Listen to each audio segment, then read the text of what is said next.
दिल्ली सरकार ने कोरोना से निपटने के लिए सेना की मदद मांगी। डिप्टी सीएम मनीष सिसोदिया ने रक्षा मंत्री राजनाथ सिंह को लिखी चिट्ठी।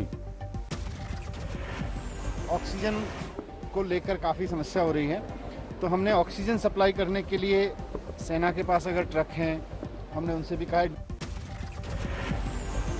ऑक्सीजन की कमी पर बोले सिसोदिया, जितना संभव हो दिल्ली को उतनी ऑक्सीजन तुरंत मुहैया कराई जाए। सिसोदिया ने डीआरडीओ की तरह और अस्पताल तैयार करने की मांग की।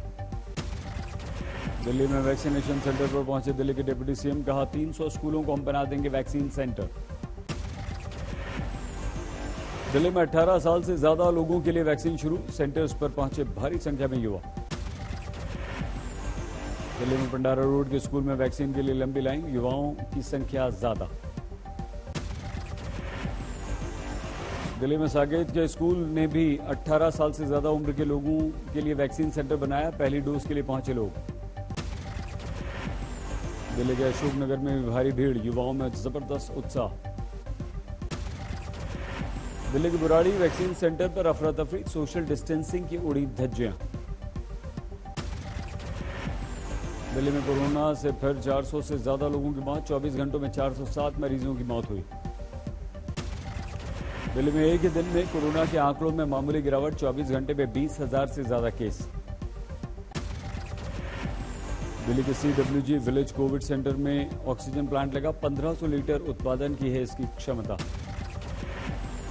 दिल्ली में महाराजा अग्रसेन अस्पताल के 2 नर्सिंग स्टाफ गिरफ्तार, कोरोना मरीज की मौत के बाद बची रेमडेसिविर को 30 से 40 हजार रुपये में बेच रहे थे। ऑक्सीजन संकट पर दिल्ली हाईकोर्ट में फिर से सुनवाई, सेना को वितरण सौंपने की मांग।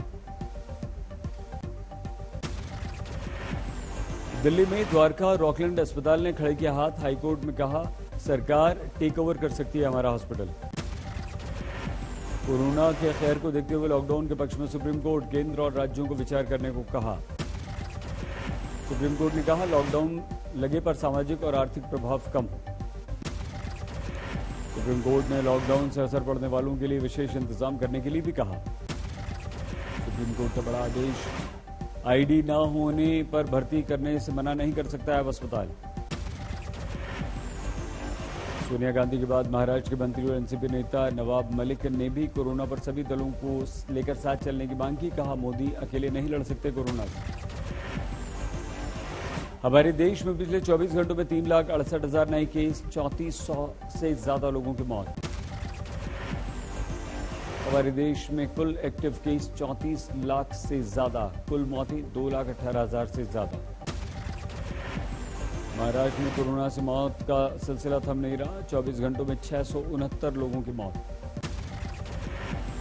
महाराष्ट्र में फिर से 50,000 के पार नए केस, 24 घंटों में 56,500 से ज्यादा नए पॉजिटिव। यूपी में कोरोना के नए केस करीब 31,290 लोगों की मौत।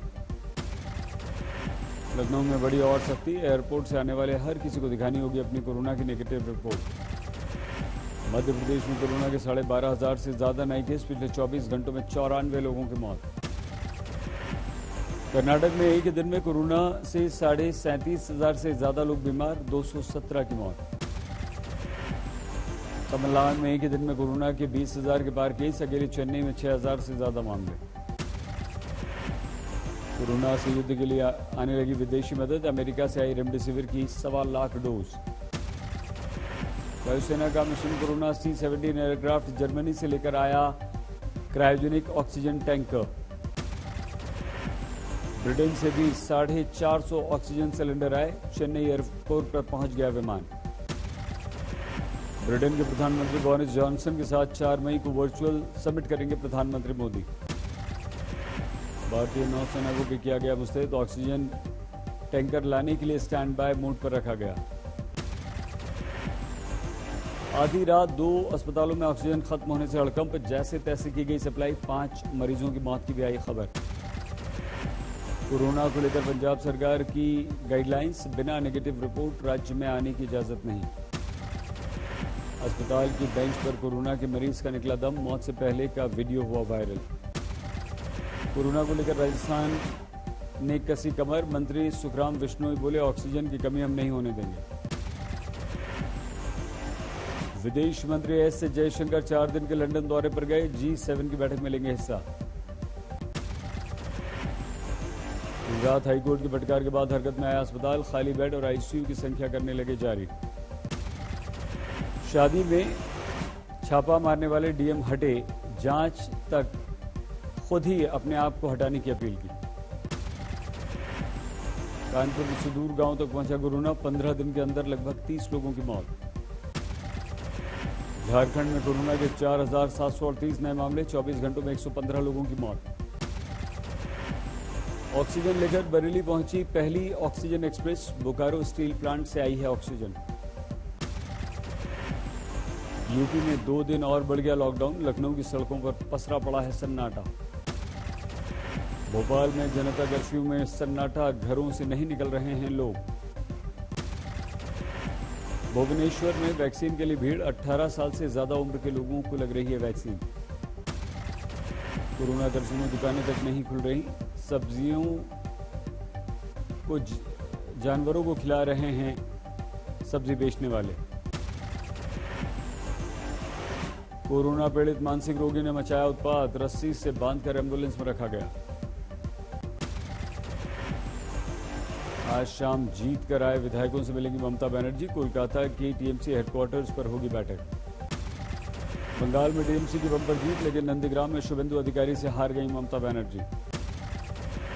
नंदीग्राम रिजल्ट से भड़क गए टीएमसी कार्यकर्ता, शुभेंदु अधिकारी की कार पर हमला कर दिया। शुभेंदु अधिकारी बोले, बंगाल में डर का माहौल बनाना चाहती है टीएमसी, इसलिए मेरी कार पर हमला हुआ। टीएमसी ने की दोबारा मतगणना की मांग, ममता बोली भूल जाइए नंदीग्राम में क्या हुआ।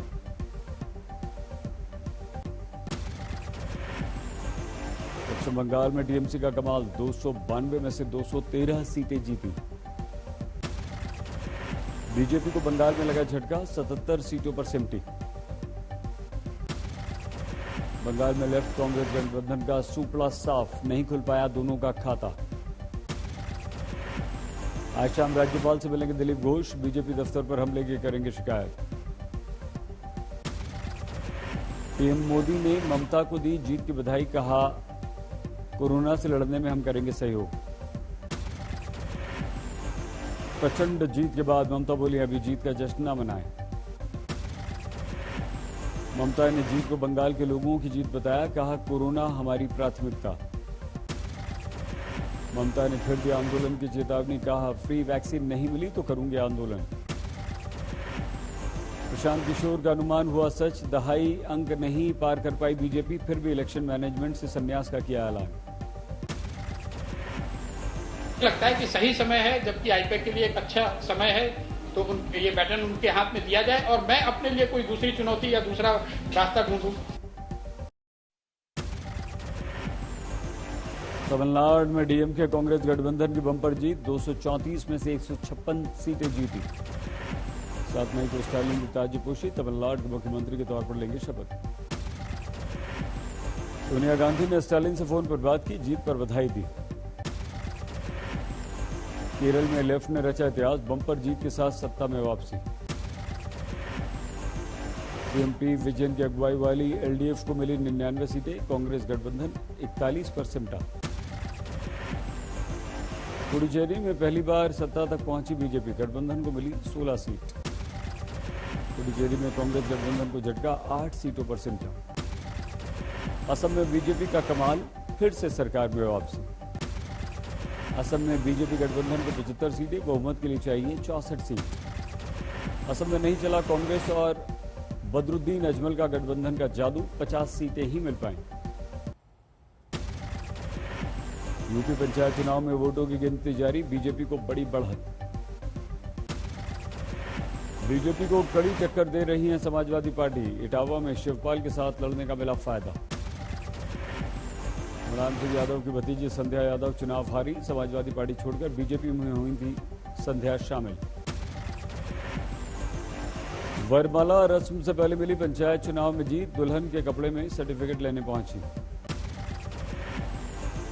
जीती प्रधानी का चुनाव, लेकिन नहीं जानते पीएम सीएम का नाम।